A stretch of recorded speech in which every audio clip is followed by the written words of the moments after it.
Hello दोस्तों, कैसे हैं आप सब। उम्मीद करते हैं कि आप घर पर मन लगाकर पढ़ रहे होंगे और हमारे वीडियो का आनंद उठा रहे होंगे। तो आज हम आपको बताने वाले हैं द्विघात समीकरण के हल के बारे में कि किसी भी द्विघात समीकरण का हल हम कैसे निकालेंगे, सॉल्यूशन कैसे निकालेंगे। तो हम आज पढ़ने वाले हैं द्विघात समीकरण का हल। ठीक है ना। किसी भी द्विघात समीकरण का हल जो है वो कैसे ज्ञात करेंगे। इंग्लिश है solutions of a quadratic equation. ठीक है ना। तो कैसे हम लोग जो है वो सॉल्यूशन करेंगे किसी द्विघात समीकरण का। तो किसी भी द्विघात समीकरण को हल करने का 3 तरीका है। किसी भी द्विघात समीकरण को हम लोग जो है वो 3 तरीकों से हल कर सकते हैं।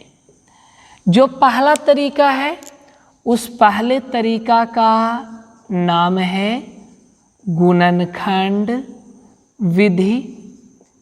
इंग्लिश में उसको हम कहेंगे मेथड ऑफ फैक्टराइजेशन। दूसरा जो तरीका है उसका नाम है पूर्ण वर्ग विधि, जिसको अंग्रेजी में कहेंगे परफेक्ट स्क्वायर मेथड। और तीसरा जो तरीका है उसका नाम है श्रीधराचार्य या द्विघाती सूत्र। श्रीधराचार्य या द्विघाती सूत्र। श्रीधराचार्य का तो नाम है तो इंग्लिश वही होगा।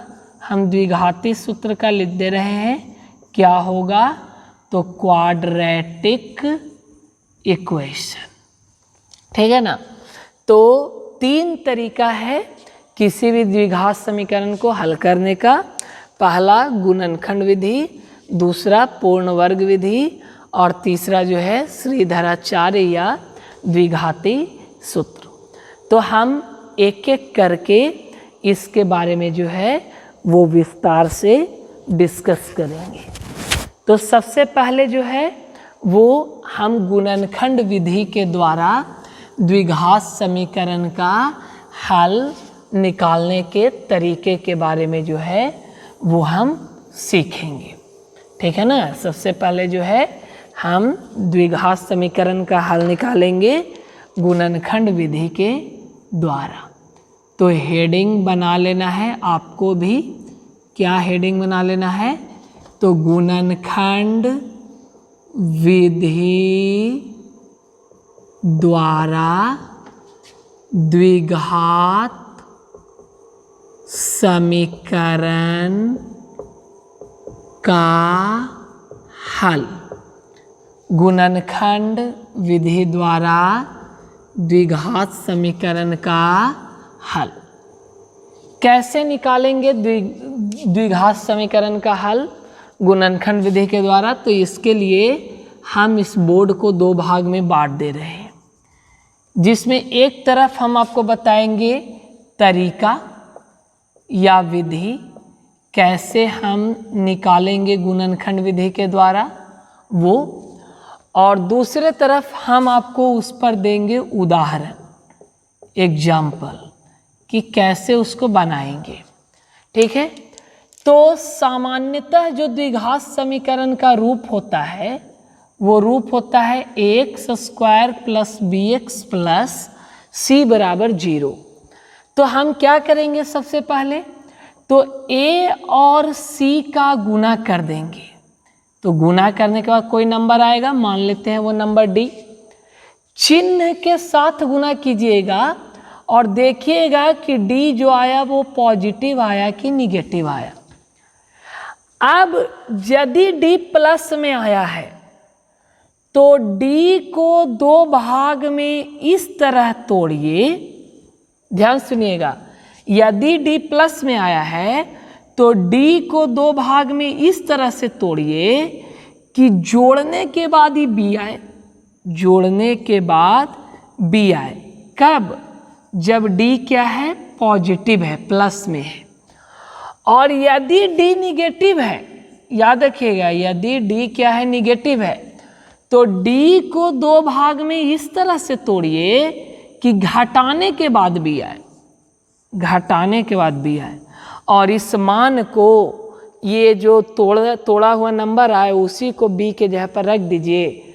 आगे सॉल्व करते जाइएगा तो गुणनखंड विधि से जो है वो सवाल क्या होगा तो सॉल्व हो जाएगा। ठीक है ना? आप इसको देख पा रहे होंगे, ठीक है, कि तरीका इसका जो है वो क्या है। अब हम इस पर एक उदाहरण ले लेते हैं। उदाहरण के तौर पर हम ले रहे हैं 3x² प्लस 8x प्लस 4 बराबर 0। इस उदाहरण में आप देखिए 3x² प्लस 8x प्लस 4 बराबर 0 में कि a का काम 3 कर रहा है, b का काम 8 कर रहा है, c का काम 4 कर रहा है। यहाँ क्या करेंगे नियम के अनुसार? तो 3 और 4 का गुना, a और c का गुना हुआ तो 3 और 4 का हम नीचे कर देते हैं। 3 और 4 का गुना होगा तो 3 भी प्लस में है, 4 भी प्लस में, तो 12 भी जो आएगा वो प्लस में आएगा। अब यदि ये 12 ही तो डी है, यदि ये प्लस में आया तो ऐसा दो भाग में तोड़िए कि जोड़ के बी आए, मतलब जोड़ के 8 आए। तो 12 को ऐसा दो भाग में तोड़िए कि जोड़ने के बाद 8 आए। तो 12 को तोड़ दीजिए 6 और 2 में, 6 गुने 2, 6 गुने 2 12 आएगा, 6 2 जोड़ेंगे तो 8 आ जाएगा। अब क्या करेंगे, इसी 8 के जगह पर अगले लाइन में लिख देंगे 6 जोड़ 2, साथ में तो गुना में x है, प्लस 4 बराबर 0। अब इसी को आगे सॉल्व करते जाएंगे तो x का मान मिलेगा और x का मान ही इस द्विघात समीकरण का हल होगा। और यदि 2 घात है तो अधिकतम हल भी जो निकलेगा वो 2 होगा।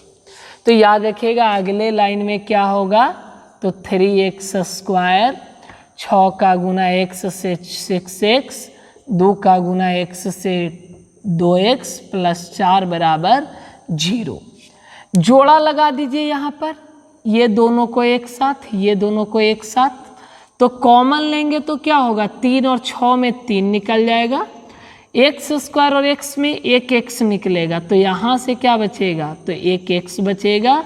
यहाँ x निकल गया और 6 में से 3 निकला तो बचेगा 2, तब ना गुना होने के बाद 6 आएगा। अब 2x प्लस 4 में क्या कॉमन होगा, तो 2 को कॉमन ले लीजिए, तो यहाँ बचेगा x, यहाँ पे बचेगा 4 में से 2 निकल गया तो 2 बराबर जो है 0। देखिए गुणनखंड विधि से बना रहे हैं तो बनाते समय ही आपको पता चल जाएगा कि सही है कि गलत। यदि यहाँ x प्लस 2 आ रहा है तो वहाँ भी हर हाल में कॉमन लेने के बाद x प्लस 2 आएगा। तो यदि दोनों जगह समान आ रहा है तब तो बनाया हुआ सही है, और यदि दोनों जगह एक समान नहीं आ रहा है तो आपका बनाया हुआ जो है वो गलत है। तो गलत सही का फैसला इसी स्टेप से जो है आप यहाँ पे कर ले सकते हैं।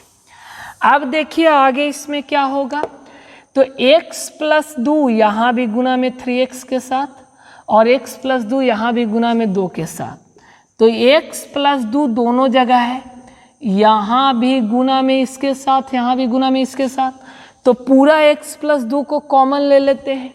तो x प्लस 2 को कॉमन ले लेंगे तो यहाँ से बचेगा 3x और यहाँ से x प्लस 2 निकलेगा तो बचेगा प्लस 2, बराबर में हो जाएगा 0। अगले लाइन में चलेंगे तो क्या होगा, पहला पद गुने दूसरा पद बराबर 0, तो दो पदों का गुणनफल 0 कब होगा? जब या तो पहला वाला 0 हो, मतलब x + 2 हो 0, या दूसरा वाला 0 हो 3x + 2 हो 0। तो x + 2 0 कब होगा? 2 में कितना जोड़ेंगे कि 0 आ जाए? तो -2, या ऐसे भी निकाल सकते, इधर +2 है तो उधर जाएगा तो -2। और यहाँ यदि निकालते हैं तो 3x बराबर +2 उधर जाएगा तो -2, तो x बराबर आ जाएगा -2, और 3 गुना में है तो 3 आ जाएगा भाग में। तो यहाँ से x का जो है वो 2 हल निकलेगा, 2 सॉल्यूशन, एक x का मान -2 और एक x का मान -2/3। तो आप इसको उतार लीजिए या इसका जो है स्क्रीनशॉट ले लीजिए। तो उम्मीद करते हैं कि आप इसका स्क्रीनशॉट ले लिए होंगे या उतार लिए होंगे। इसी में हम एक उदाहरण और देते हैं। ये उदाहरण तो था जिसमें जोड़ना था, ठीक है। अब जो उदाहरण हम आपको देने वाले हैं तो उसमें जो है वो घटाने वाला उदाहरण है। देखिए वो उदाहरण क्या है, उसी में हम थोड़ा चेंज कर दे रहे हैं सवाल में।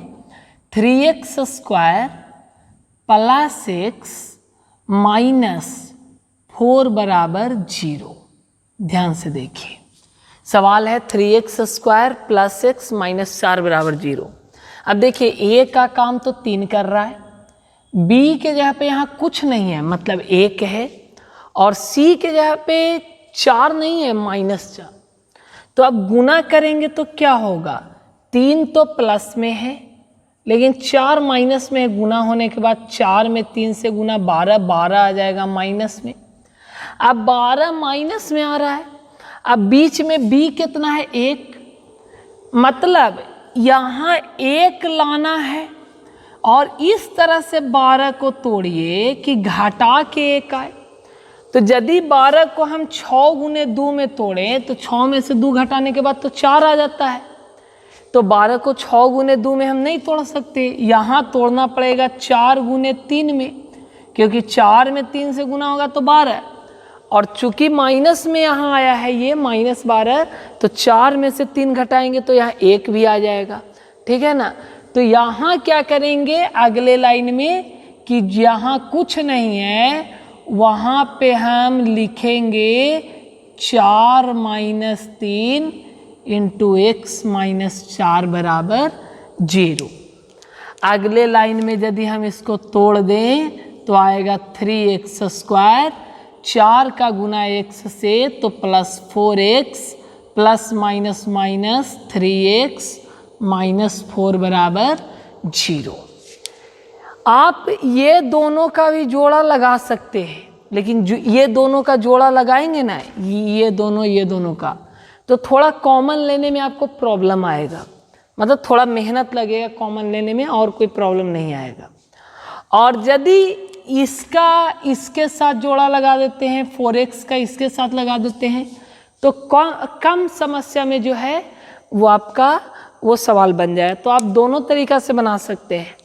हम क्या कर रहे हैं, जैसे है वैसे ही लगा दे रहे हैं। देखिए आंसर पर कोई फर्क नहीं पड़ेगा, आप किसी तरह जोड़ा लगाइए, इसको ले लीजिए, इसको ले लीजिए, कोई फर्क नहीं पड़ेगा, ठीक है।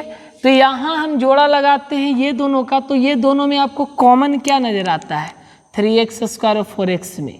तो 3 और 4 में तो कोई नंबर कॉमन नहीं है, एक भले ही ले सकते हैं अभाज्य संख्या। x² और x में x कॉमन हो जाएगा, तो x निकाल लेंगे तो यहाँ बचेगा 3, एक ठो बचेगा x, प्लस में यहाँ x निकाल लेंगे तो यहाँ से क्या बचेगा 4, ठीक है। अब यहाँ देखिए, यहाँ 3x है, यहाँ 4 है, तो 3, 4 में कोई कॉमन नहीं, x और यहाँ तो x भी नहीं है तो x भी कॉमन नहीं। तो जहाँ कुछ कॉमन ना मिले वहाँ 1 ले लीजिए, माइनस दोनों जगह है तो माइनस को ले लीजिए, और 1 तो सब जगह पर है तो 1 को कॉमन ले लेंगे, तो माइनस निकला 1 निकला, तो ये तो 3x रह जाएगा 3x ही, और माइनस निकला 1 निकला, तो 4 तो 4 ही रहेगा, खाली माइनस निकल गया तो प्लस हो जाएगा। तो यहाँ क्या आ रहा है, x into 3x plus 4 minus 1 into 3x plus 4 बराबर 0।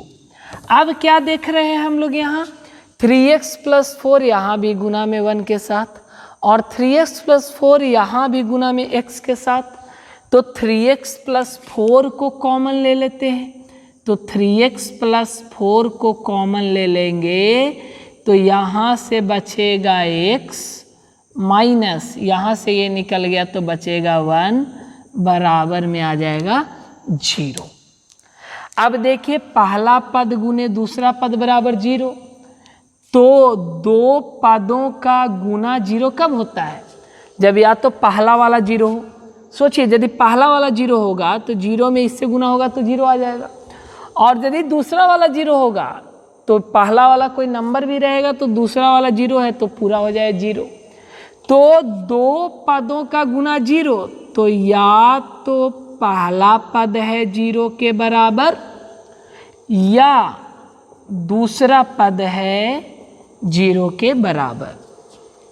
अगले लाइन में बढ़ेंगे तो क्या होगा, तो इधर है +4 उधर जाएगा तो -4, और यहाँ यदि देखें तो क्या होगा, इधर है -1 उधर जाएगा तो +1, तो एक हल तो निकल गया 1।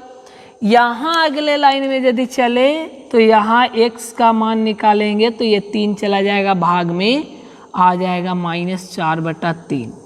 तो इस द्विघात समीकरण का दो हल कौन कौन हुआ, एक हल हो गया -4/3 और एक हल हो गया 1, ठीक है ना, एक हल हो गया 1। तो आप समझ रहे होंगे, देखिए x के पास प्लस है कि माइनस है उससे जोड़ घटाओ यहाँ तय नहीं होता, यहाँ तय होता है कि इसका इससे गुना हुआ और माइनस में आया तो बीच वाला लाएंगे घटाकर। अब बीच वाला के आगे प्लस है तो प्लस लिखे, बीच वाला के आगे माइनस रहेगा तो माइनस लिख देंगे, ठीक है ना। जैसे इसी सवाल में आप इसका स्क्रीनशॉट ले लीजिए, तो हम इसी सवाल में आपको बताते हैं, उम्मीद करते हैं कि आप स्क्रीनशॉट जो है वो ले लिए होंगे। इसी सवाल में यदि ये माइनस हो जाता, ठीक है ना, ये माइनस रहता तो भी कोई फर्क नहीं पड़ता, ये सब माइनस में हम कर देते, ये भी माइनस, ये भी आपका क्या हो जाता, तो ये आपका माइनस हो जाता, ठीक है ना। इस तरह से माइनस होता, यहाँ माइनस माइनस ये आपका प्लस आ जाता, यहाँ x कॉमन लेते तो ये माइनस होता, यहाँ प्लस में 1 कॉमन आता तो 3x बचता और अंदर -4 ही बचता।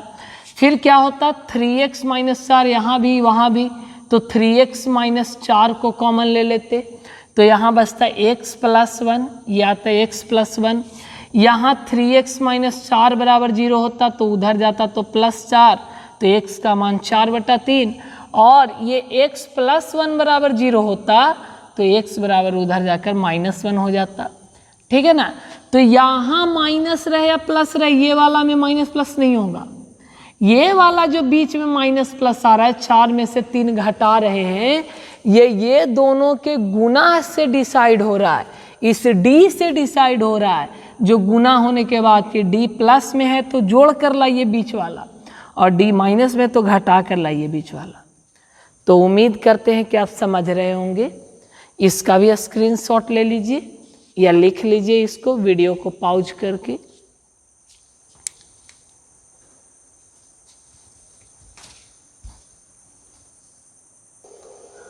उम्मीद करते हैं कि आप जो है इसका स्क्रीनशॉट ले लिए होंगे। अब हम इस पर आपको होमवर्क दे रहे हैं, ठीक है ना। अब हम आपको इस पर जो है होमवर्क दे रहे हैं, आप उसको बनाइएगा, ठीक है ना। खुद से सही से विधि का इस्तेमाल करेंगे तो सवाल आपसे जो है वो बन जाएगा। तो होमवर्क में क्या है, तो x² + 4x + 4 बराबर 0, पहला सवाल। इसी सवाल में हम क्या कर रहे हैं, ये 4x को -4x कर दे रहे हैं, बाकी सब वही रह दे रहे हैं, +4 बराबर जो है वो 0। तीसरा जो सवाल है वो है 2x² प्लस 5x प्लस 3 बराबर 0। और इसी सवाल को हम क्या कर दे रहे हैं, तो 2x square minus 5x plus 3 बराबर 0। इसके बाद जो है हम कर दे रहे हैं x स्क्वायर माइनस 3x और माइनस 4 बराबर 0, इससे लाएं।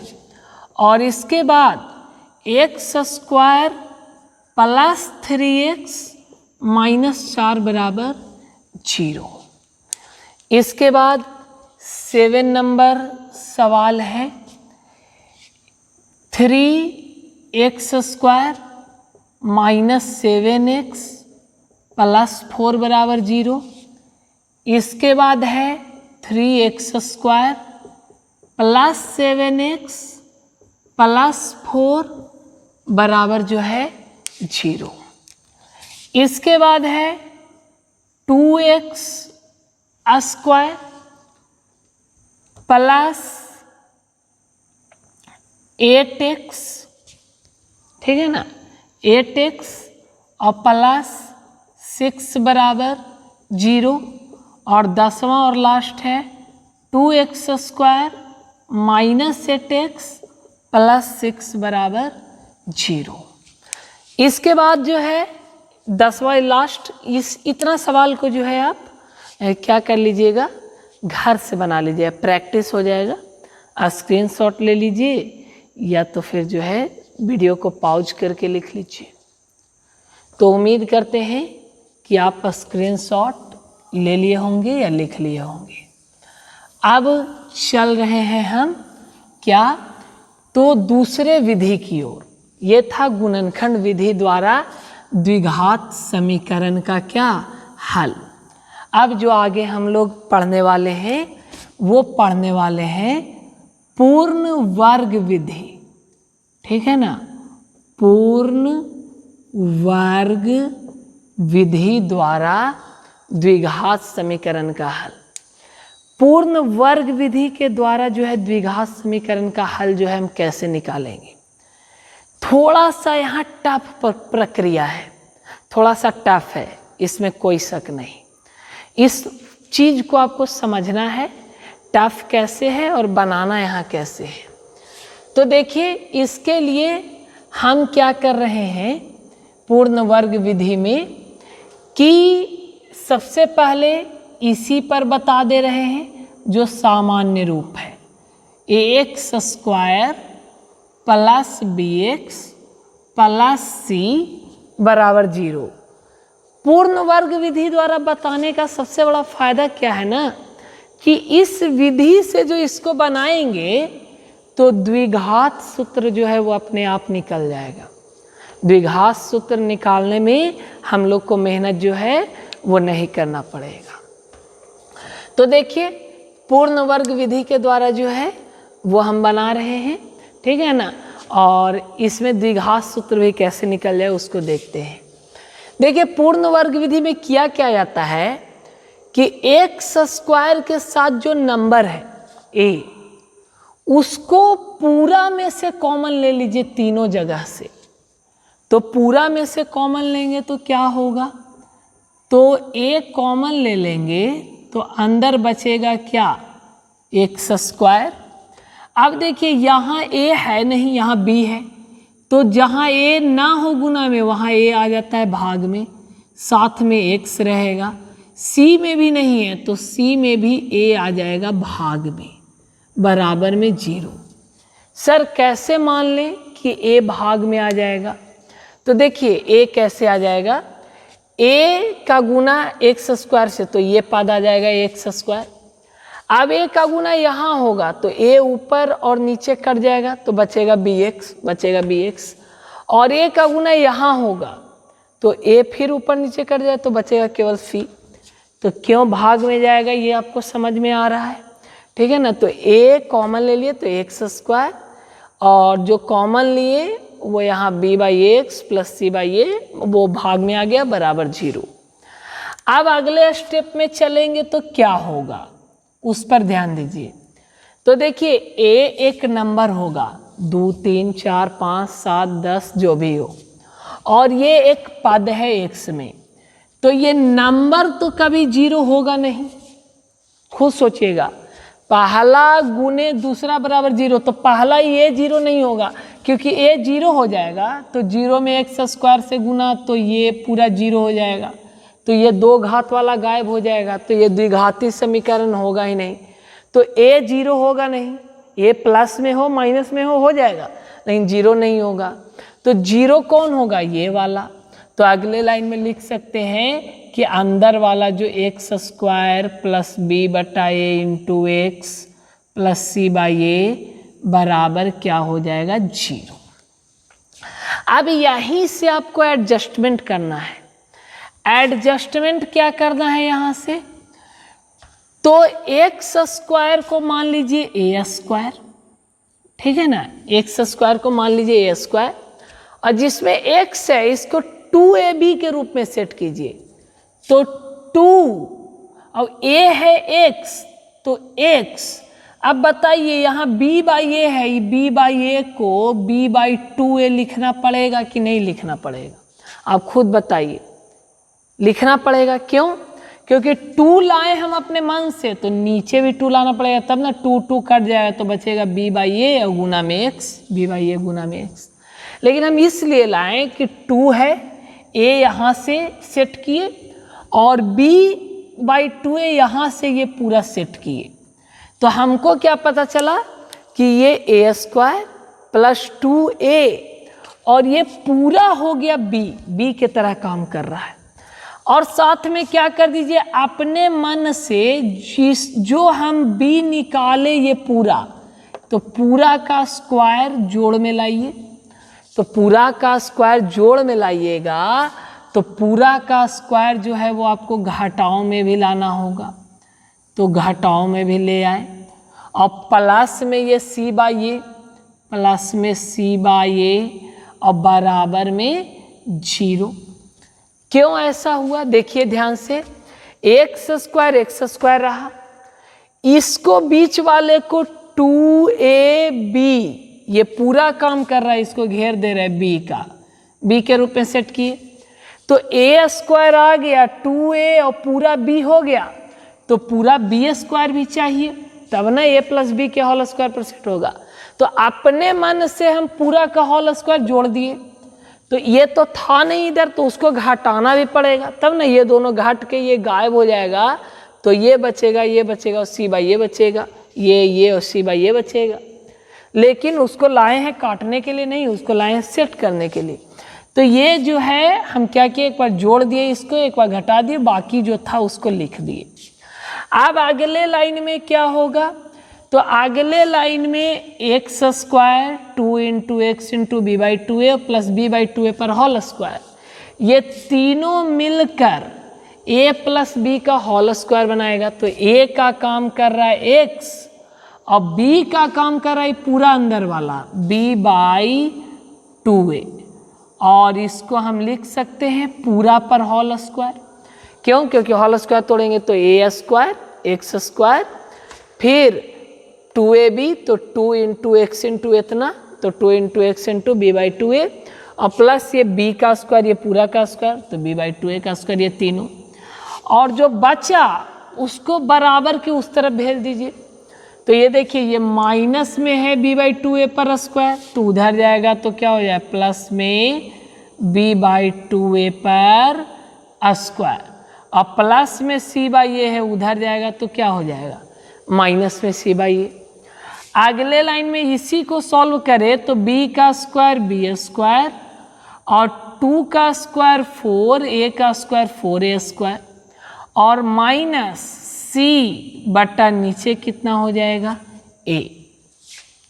अगले लाइन में बढ़ते हैं तो जानते हैं क्या होगा अगले लाइन में, तो 4a स्क्वायर और a का एलसीएम होगा 4a स्क्वायर, ठीक है। 4a स्क्वायर से 4a स्क्वायर कट जाएगा, बचेगा 1 में b स्क्वायर से गुना तो b स्क्वायर, माइनस है तो माइनस। अब a से भाग देंगे 4a स्क्वायर में, तो ए से एक ठो ए कट जाएगा, बचेगा 4a, और 4a का गुना c से, तो यहाँ आ जाएगा 4ac। तो ये पूरा का जो स्क्वायर है उसका मान आया इतना बटा 4a²।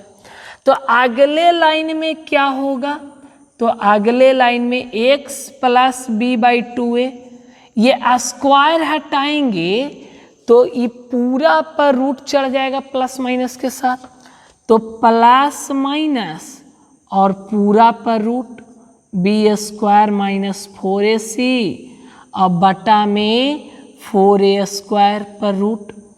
अब ये जो रूट चढ़ गया तो अगले लाइन में यदि बढ़ेंगे तो प्लस माइनस ऊपर अलग रूट कर देते हैं b² - 4ac पर, और नीचे क्या हो जाएगा, तो नीचे जो है 4 का वर्गमूल 2 और a² का a, नीचे हो जाएगा 2a। अगले लाइन में यदि हम बढ़ते हैं तो क्या होगा, तो ये प्लस b/2a है, उधर भेजेंगे तो माइनस b/2a, और ये तो पहले से उधर है plus minus root under b² - 4ac/2a।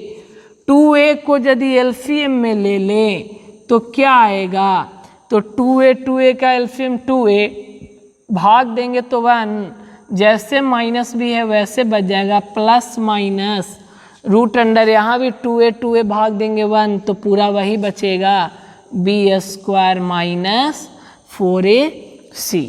तो x का मान यहाँ पे ये निकला, एक बार प्लस में एक बार माइनस में, मतलब यहाँ से x का 2 मान जो लिखेंगे वो क्या लिखेंगे, -b plus root under b² - 4ac बटा में 2a, और एक दूसरा मान होगा -b minus root under b² - 4ac/2a। यही जो x का मान निकला यही इस समीकरण का हल हुआ, इस समीकरण का। और इस समीकरण में हम क्या करते हैं, तो दिए गए पदों को स्क्वायर के रूप में बदलते हैं, वर्ग के रूप में, a² + 2ab + b² के रूप में, तो स्क्वायर के रूप में बदलते हैं। इसीलिए इस विधि का नाम है पूर्ण वर्ग विधि। इंग्लिश में इसी को कहते हैं perfect square method. Perfect square method से x का 2 आंसर, एक -b plus root under b² - 4ac/2a, और x का दूसरा answer -b minus root under b² - 4ac/2a। यही जो निकला तो यही जो है ये फॉर्मूला भी हो गया, इसी का नाम दे दिया गया है द्विघाती सूत्र या श्रीधराचार्य सूत्र। जब हम इस सूत्र का डायरेक्ट इस्तेमाल करेंगे बनाने के लिए, a b c पता लगा लिया और मान रख दिए, तो हम कहेंगे कि ये द्विघाती सूत्र वाला विधि आ गया। और यदि इतना लंबा करके बनाएंगे तो वो कहलाएगा कि हम बनाए हैं पूर्ण वर्ग विधि के द्वारा। ठीक है ना, वो बनाए हैं हम किसके द्वारा, पूर्ण वर्ग विधि के द्वारा। तो उम्मीद करते हैं कि आपको ये समझ में आया होगा। देखिए थोड़ा जो कठिन है उसको 2 बार देखने का प्रयास कीजिए, और आप स्क्रीनशॉट ले लीजिए या जो है वीडियो को पॉज करके जो है आप उसको लिख लीजिए। तो उम्मीद करते हैं कि आप स्क्रीनशॉट ले लिए होंगे। अब जो है इस पर हम लोग देखेंगे उदाहरण, हम लोग देखेंगे इस पर जो सवाल है उन सवालों को हल कैसे किया जाएगा। किस पर, तो पूर्ण वर्ग विधि पर। ठीक है ना, पूर्ण वर्ग विधि से जुड़ा हुआ जो सवाल है उसको हम लोग कैसे बनाएंगे। तो देखिए उदाहरण के तौर पर हम ले रहे हैं एक सवाल, 3x² प्लस 8x और प्लस 4 बराबर 0। 3x² प्लस 8x प्लस 4 बराबर 0। अब जो है हम करेंगे क्या, तो हम बताए थे कि आगे वाले को कॉमन ले लेना है, तो 3 को कॉमन ले लेंगे। तो 3 को कॉमन ले लेंगे तो क्या बचेगा, x²। यहाँ तो 3 है नहीं, तो यहाँ बटा में आ जाए 3, 8/3x, और प्लस यहाँ 4 के साथ नीचे आ जाएगा 3, और बराबर में कितना हो जाएगा, तो बराबर में 0। जहाँ नहीं है वहाँ भाग में। अगले स्टेप में चलेंगे तो क्या होगा, तो 3 और ये पूरा का गुना 0 है, तो 3 तो 0 होगा नहीं, तो बचेगा ये। तो अगले स्टेप में क्या लिखाएगा कि x² प्लस 8/3x प्लस 4/3 बराबर में 0। अगले लाइन में इसको सजाइए 2ab के रूप में इसको, तो x² तो हो जाएगा x² प्लस 2a, तो ax, और इंटू b कितना होगा, तो देखिए यहाँ जो है ऐसे तो हम नियम क्या बताए हैं कि 8/3 है, इसके साथ नीचे ले आइए 2, ऊपर लाए तो नीचे भी लाइए, लेकिन 8 में से 2 निकाल सकता है, और ऐसे भी नीचे 2 आएगा तो कट के 4 हो जाएगा ऊपर, तो 8 में से 2 यदि निकाल सकता है तो निकाल दीजिए, निकाल दीजिएगा तो ये कितना बचेगा 4/3। तो 2a और b का काम कौन कर रहा है, तो 2 × x × b का काम करेगा 4/3, गुना करेंगे तो ये 4/3 है, ये 4 दूना 8/3x आ जाएगा। अब क्या करेंगे, तो b² को जोड़िए, 4/3 के स्क्वायर को जोड़िए, और फिर इसको घटाइए भी, तो 4/3 का स्क्वायर घटेगा भी, क्योंकि ये अपने मन से लाए हैं हम, और साथ में ये 4/3 लिखाएगा, तो प्लस में 4/3 बराबर में 0। अगले लाइन में क्या करेंगे, तो ये जो तीनों है इसको देखिए क्या बन रहा है, a² plus 2ab plus b², तो ये a प्लस b के होल स्क्वायर पर सेट हो जाएगा, तो a का काम x और b का काम कर रहा है 4/3, ठीक है ना, b का काम कर रहा है 4/3, और पूरा पर होल स्क्वायर हो जाएगा, ये पहला दूसरा और तीसरा पद मिलकर। उधर जो बचा उसको उस तरफ भेज दीजिए, तो -4/3 का जो स्क्वायर है उधर जाएगा, तो +4/3 पर स्क्वायर, जो +4/3 है उधर जाएगा तो वो हो जाएगा -4/3। अगले लाइन में क्या होगा, तो 4 का स्क्वायर 16, 16 और 3 का स्क्वायर 9, और माइनस ये तो रहेगा 4/3 ही। एलसीएम निकालिए, ठीक है ना, एलसीएम, तो 9 और 3 का एलसीएम 9, 9 में 9 से भाग 1, 1 में 16 से गुना 16, माइनस 9 में 3 से भाग होगा तो 3, 3 में 4 से गुना होगा तो 12, 16 में से 12 जाएगा 4, और 4 बटा कितना आ जा रहा है 9 आ जा रहा है, तो ये पूरा का होल स्क्वायर आ रहा है 4/9। तो अगले लाइन में जब स्क्वायर को हटाएंगे, स्क्वायर को, तो वो आ जाएगा प्लस माइनस के साथ 4/9 रूट में। देखिए जब हम ax² bx प्लस c लिए थे तो 4/9 नहीं, वहाँ तो इस तरह से आया था b² - 4ac/4a², ठीक है ना, आप देख लीजिए अपने कॉपी में उतारे होंगे तो, या स्क्रीनशॉट में, प्लस माइनस के साथ। तो यहाँ प्लस माइनस के साथ ये इतना आ गया क्योंकि यहाँ नंबर सब सॉल्व हो गया, ठीक है ना, +-4/9। अब ये +4/3, तो +-4/9 का मतलब कितना होगा, +-4 का वर्गमूल 2 और 9 का वर्गमूल 3। तो अगले लाइन में यहाँ क्या होगा, ये जो +4/3 है उधर जाएगा तो -4/3 ये वाला, और ये क्या रहेगा साथ में, तो +-2/3, मतलब इसके साथ एक बार प्लस में 2/3 और इसके साथ एक बार माइनस में 2/3। तो दो भाग में इसको कर देते हैं अगले लाइन में। तो अगले लाइन में x बराबर क्या हो जाएगा, तो -4/3 के साथ जुड़ेगा 2/3, या x बराबर हो जाएगा -4/3 के साथ घटेगा 2/3। तो अब देखिए क्या होगा यहाँ पे, तो अगले लाइन में x का मान, तो दोनों तो बराबर है, तो -4 और +2 को जोड़ेंगे तो -4 + 2 -2, नीचे में 3। तो पहला हल -2/3।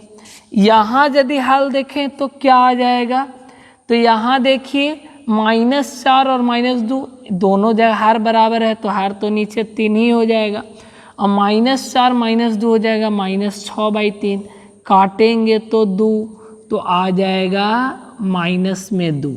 तो दो आंसर आए ना यहाँ पे, दो हल, एक -2 और एक -2/3। ठीक है, शायद इस सवाल को हम गुणनखंड विधि में भी बनाए हैं इसी वीडियो में, पहले देखिएगा। तो वहाँ गुणनखंड विधि में भी आंसर यही आया था जो पूर्ण वर्ग विधि में आया है। देखिए आप विधि कोई भी लगाइए, आंसर आपका जो है वो समान आएगा। आंसर समान नहीं आता है तो बना हुआ आपका जो है वो गलत है। तो आप इसका स्क्रीनशॉट ले लीजिए, ठीक है ना, या वीडियो को पॉज करके आप लिख लीजिए। तो उम्मीद करते हैं कि आप जो है इसका स्क्रीनशॉट ले लिए होंगे या पॉज करके लिख लिए होंगे। इसी में ध्यान से देखिए, इसी में यदि इस सवाल में यहाँ +8x ना होकर -8x होता तो यहाँ भी क्या आ जाता, यहाँ भी माइनस आ जाता। यहाँ भी देखिए प्लस के जगह पर क्या आ जाता, माइनस आ जाता। यहाँ प्लस के जगह पर क्या आ जाता, माइनस, और ये सेट हो जाता, जानते हैं क्या, a² -2ab b²।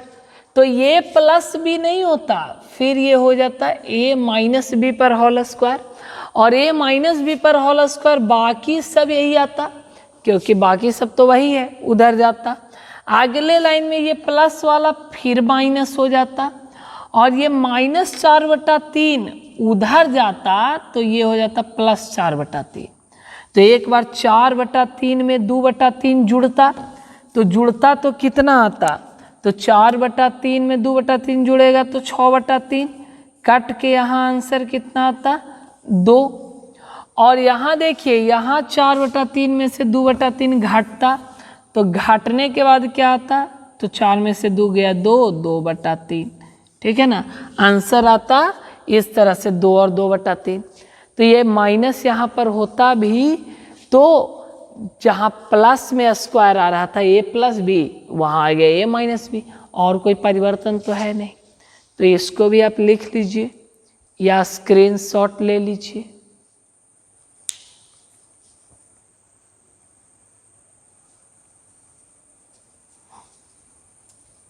तो उम्मीद करते हैं कि आप लिख लिए होंगे या स्क्रीनशॉट ले लिए होंगे। अब देखिए, जो 10 सवाल हम गुणनखंड विधि के द्वारा दिए हैं, उन्हीं 10 सवालों को आप जो है पूर्ण वर्ग विधि के द्वारा भी जो है बनाइएगा। तो यहाँ हम लिख दे रहे हैं होमवर्क में, क्या, जो 10 सवाल गुणनखंड विधि द्वारा बनाने के लिए दिया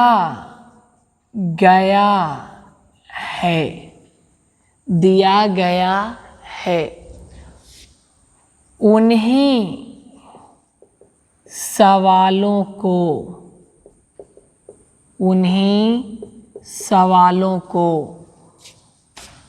पूर्ण वर्ग विधि द्वारा बनाए। उन्हीं सवालों को पूर्ण वर्ग विधि द्वारा बनाए। होमवर्क में जो है इसको नोट कर लीजिए, होमवर्क में जो है इसको नोट कर लीजिए।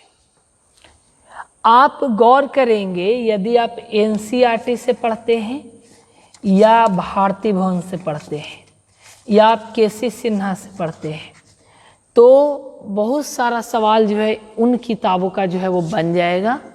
आप उसको बनाने का जो है वो प्रयास कीजिएगा। अब पूर्ण वर्ग विधि के बाद लास्ट जो तरीका है, ठीक है ना, लास्ट जो तरीका है वो है श्रीधराचार्य या द्विघाती सूत्र द्वारा, ठीक है ना, श्रीधराचार्य या द्विघाती, ठीक है ना, सूत्र द्वारा द्विघात समीकरण का हल। कैसे निकालेंगे श्रीधराचार्य या द्विघाती सूत्र के द्वारा? इसी सवाल को ले लेते हैं फिर से। 3x² प्लस 8x प्लस 4 बराबर 0। तो यहाँ अब ए बी सी खोजना है, तो यहाँ लिखना पड़ेगा, यहाँ a बराबर 3, b बराबर 8 और c बराबर कितना है 4। द्विघाती सूत्र क्या है? तो वो जो पूर्ण वर्ग विधि में जो x का मान निकाले थे ना ax² वाले में, तो वही सूत्र है द्विघाती सूत्र। तो द्विघाती सूत्र क्या कहता है? द्विघाती सूत्र कहता है x बराबर -b plus minus root under b² minus 4ac बटा 2a, b² minus 4ac by 2a। तो अब मान रख दीजिए, b का मान 8 तो माइनस में 8 plus minus root under b का स्क्वायर तो 8 का स्क्वायर, 4ac तो 4a का मान 3, c का मान 4 और बटा में जो है 2 × a, तो 2 × a का मतलब 2 गुने हो जाएगा 3। अगले लाइन में यदि हम बढ़ते हैं तो क्या होता है? तो x बराबर -8 रहेगा प्लस माइनस रूट अंडर 8 का स्क्वायर कितना होता है 64 और यहाँ 4 में 4 से गुना 16, 16 में 3 से गुना होगा तो आएगा 48, 48 और नीचे आ जाएगा 2 में 3 से गुना होने के बाद 6। अगले लाइन में यदि हम बढ़ते हैं अगले स्टेप में तो -8 प्लस माइनस रूट अंडर कितना आ जाएगा? तो 48, 64 में से 48 जाएगा तो 14 में से 8 जाएगा 6 और 5 में से 4 जाएगा 1, ये हो जाएगा 16 और बटा में 6। इसी में एक स्टेप आगे बढ़ें तो 16 का वर्गमूल निकल जाए 4 बटा में कितना आ जाएगा 6। अगले लाइन में यदि हम बढ़ते हैं तो क्या होता है? तो एक बार -8 में 4 जुटेगा बटा में 6 आएगा और एक बार क्या आएगा? तो -8 में 4 घटेगा बटा में 6 आएगा। तो अगले लाइन में x का मान क्या आ जाएगा? तो -8 प्लस 4 -4 बटा 6 और यहाँ आ जाएगा -8 माइनस 4 तो -12 बटा 6। काटेंगे तो 6 दूना 12, यहाँ काटेंगे 3 दूना 6, 2 दूना 4। अब काटने के बाद जो आंसर आ रहा है x का मान, यहाँ से आ रहा -2 बटा 3 और वहाँ जो बगल में आ रहा है वो आ रहा है -2। देखिएगा यही 2 आंसर आया था उस विधि में भी, पहला वाला में भी, गुणनखंड विधि में भी यही 2 आंसर आया था आपका पूर्ण वर्ग विधि में भी, और यही 2 आंसर द्विघाती सूत्र के द्वारा। ठीक है, तो आप किसी विधि द्वारा बनाइए कोई फर्क नहीं पड़ता। तो आप इसको उतार लीजिए द्विघाती सूत्र के द्वारा, ठीक है ना, या स्क्रीनशॉट ले लीजिए। तो उम्मीद करते हैं कि आप स्क्रीनशॉट ले लिए होंगे या पॉज करके लिख दिए होंगे। इसी में सोचिए यदि कि ये +8 ना होकर ये -8 होता तो क्या होगा। तो ये जो b बराबर 8 है, ये b बराबर -8 हो जाएगा। यहाँ देखिए -8 रखेंगे तो ये तो -8 हो गया b का, और एक माइनस आएगा फॉर्मूला वाला, ये वाला। फिर यहाँ 8 के स्क्वायर की जगह पे हमको क्या लिखना पड़ेगा, यहाँ लिखना पड़ेगा -8 पर स्क्वायर, ये माइनस ही रहेगा, 4 × 3 × 4।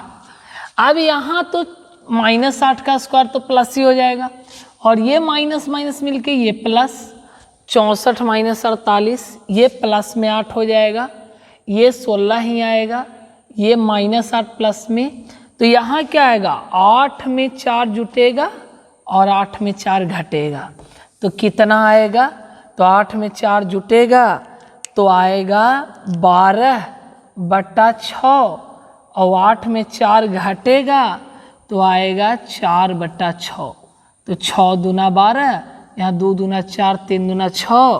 तो x का 2 मान कौन कौन होगा, तो एक 2 होगा और एक 2/3 होगा।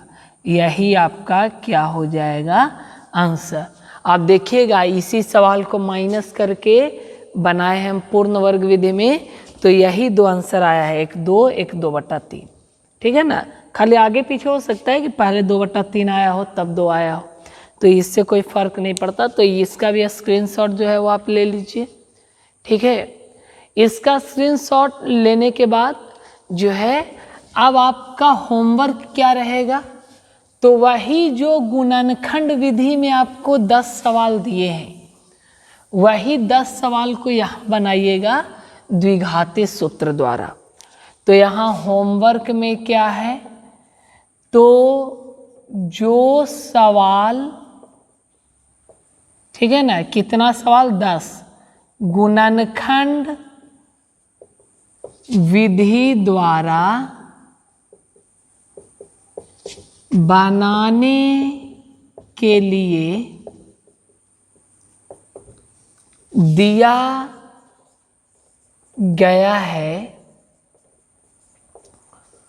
उन्हीं सवालों को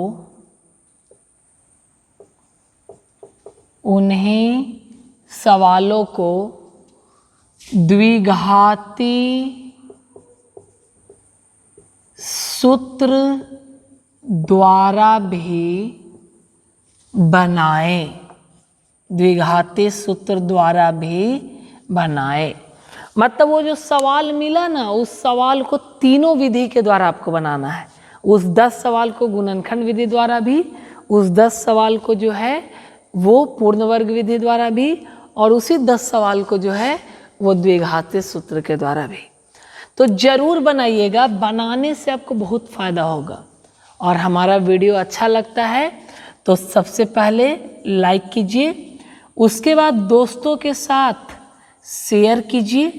ठीक है, हमारे चैनल को सब्सक्राइब कीजिए। ठीक है, और उसके बाद कमेंट कीजिए। ये 4 काम आप कीजिए। क्यों कीजिए, शेयर करने से दोस्तों को फ़ायदा होगा, लाइक और सब्सक्राइब से हमें मोटिवेशन मिलेगा, मोटिवेशन। और आप कमेंट करेंगे तो कमेंट से जो है हमें आपका सलाह सुनने का मौका मिलेगा। ठीक है ना, तो ये चारों काम जो है वो आप ज़रूर कीजिए, लाइक, शेयर, सब्सक्राइब और कमेंट। तो आज के वीडियो में इतना ही। बहुत बहुत धन्यवाद।